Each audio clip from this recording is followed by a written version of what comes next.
Hello, I'm Justin Porter, and the title of my video is Creation or Evolution. They both can't be true. Now, the reason why I say that is because if man evolved from one-celled animals into fish and amphibians and then into primates and man, the Bible can't be true because in the Bible book of Genesis, it says that God puffed man out of nothing, made him out of mud, out of the dust. So evolution and creation aren't compatible. They both can't be true because if evolution is true, Adam's sin by eating some forbidden fruit, there'd be no original sin if evolution was true, because we evolved from creatures, and creation can't be true because snakes don't talk. Snakes don't talk. Snakes don't have vocal cords, so snakes don't talk. And if you are a creationist, you may ask me, if evolution is true, why is there still wolves like there's chihuahuas? Yeah, chihuahuas and German shepherds and Labradors. Well, how come if chihuahuas evolved from dogs, no, if chihuahuas evolved from wolves, how come there's still wolves? And if beetles evolved from cockroaches, why are there still cockroaches? And if goldfish evolved from fish, how come there's still fish? And if people evolved from apes, how come there's still apes? And if ducks evolved from birds, how come there's still birds? That kind of reasoning. Now, I believe in evolution is true, and the reason why I say evolution is true, we don't know exactly how it happened. We may never know exactly how it happened. It's a little bit like you asking me, what did Julius Caesar eat for breakfast before he got murdered by Brutus? Nobody knows what he had for breakfast before he was assassinated. Julius Caesar was assassinated. We may never know that. But we do know about mutations, and most mutations are bad, but there is some beneficial mutations, and we inherit these beneficial mutations and pass them on to the next generation because we end up having more offspring. So this becomes a dominant mutation because it's beneficial, and bad mutations seem to die out because the bad mutations, they don't get to breed. It's not the survival of the fittest, it's the survival of the most sexually reproductive. And we know that a language, for instance, there never was an original English language. Never was. If you were to go back to the year 1524, which is 500 years ago, so go in a time machine back 500 years to the year 1524, and you may not be able to understand the English that was spoken in 1524. Well, you'd probably understand it, but not very well. If you were to go back 500 years further to the year 1024, you'd probably find it very hard to understand English if you went back 1,000 years to the year 1024, because the DNA strand, the double helix DNA strand, is like a twisted ladder with all these little DNA chromosomes, yeah? And some of them get broken, some of them get missing, some of them get damaged, some of them change. It's like there's words that are no longer spoken in the English language, and there's words that have been introduced in the English language. So the English language is always evolving. For instance, religion is always evolving. I'll give you an example. You had Zoroastrianism, right? Zoroastrianism believed in just one God. They believed in one God. They believed in a devil and one God. And then that evolved into Judaism. Judaism, the Old Testament. And then that evolved into Christianity. And then Christianity evolved into Catholics, Protestants, Lutherans, Calvinists, branching off in an evolution tree of religion. Jehovah's Witnesses branched off from the Seventh-day Adventists. That was on the evolution branch of the tree. Mormons, branched off. American religion in the 1800s.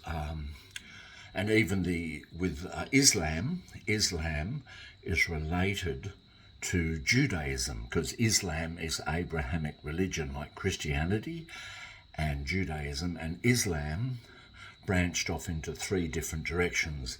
There's the Shiite Muslims, the Sunni Muslims, and the Sufi Muslims.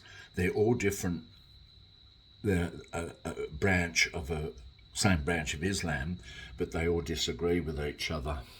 One branch of Islam says the Caliph, the leader of the Muslim world, should be bloodline, and the other Muslims believe, no, he shouldn't be bloodline, but he should be character. He should be chosen by his good behaviour, not through bloodline. And the Sufi Muslims believe that a little bit of pork's okay occasionally, a bit of alcohol's okay occasionally. So there's differences. And whenever there's a difference in a religion, they split, they branch off. We share a common ancestor with chimpanzees, which share 98.8% of our DNA. We didn't evolve from chimps. Chimps evolved from chimps, but we're related to chimps. We branched off from the common ancestor of humans, and chimps are the same. And chimpanzees evolving into humans, is that the goal? No, it's not, because with evolution, it doesn't have a goal of turning into human. Evolution has no purpose, it has no meaning, and there's no goal. There's no goal set. It's just mutation. So chimpanzees, thousands of years from now, may not evolve into humans. They'll evolve into something else. We don't know what they will evolve into. And same with orangutans and gorillas, which share 95% DNA with the chimpanzee, where humans share 98.8% DNA with the human. So language is evolving. There never was a really beginning of the English language, and there never was a beginning of the first human. There never was a beginning of a first human. And I believe that evolution is true. And I don't believe that God used evolution with Adam and Eve. No, I don't believe. I just believe Adam and Eve is a nasty story. Just a nasty story of a vindictive, unforgiving God that needed a human sacrifice to forgive what? I didn't eat the apple. You didn't eat the apple. Your great-great-great-great-great-grandmother and father didn't eat the forbidden fruit. Why should we be punished? And people say Jesus died for your sins. Well, he didn't die for my sins, because when Jesus died, I wasn't alive. I didn't eat the fruit. So I don't believe in Christianity. I don't believe in creation. I do believe in evolution. And I highly recommend you watch the video Why Evolution is True and Why Most People, Religious People, Reject Evolution by Jerry Coyne. His name is Jerry Coyne, that's C-O-Y-N-E, Jerry Coyne, and he's an evolutionary biologist. I've been watching a lot of his videos. Richard Dawkins is very good. He's an evolutionary biologist. He has a book called The God Delusion, The Blind Watchmaker. But I highly recommend the video by Jerry Coyne, Why Most Religious People Reject Evolution. And I think it has everything to do with life after death. and evolution does kind of point towards atheism. And that's the reason why I believe that creationists will never accept evolution, because they're too emotionally attached to the idea of life, a resurrection from the dead. And as I said, I'm still 95% atheist. I have a 5% agnostic percentage. 5% of me is agnostic, because I think it would be nice to see my dead mother again, and my dead sister, and my dead father. And I'd love to I'd love to live forever in a paradise. That would be nice. But is it true? And just because we want to believe in something doesn't make it true. And I will always go where the truth leads me. And as Jehovah's Witnesses, we used to say, let the truth become your own. Make the truth your own. Well, I'm making my truth the own. And I believe that evolution is true and creation is false.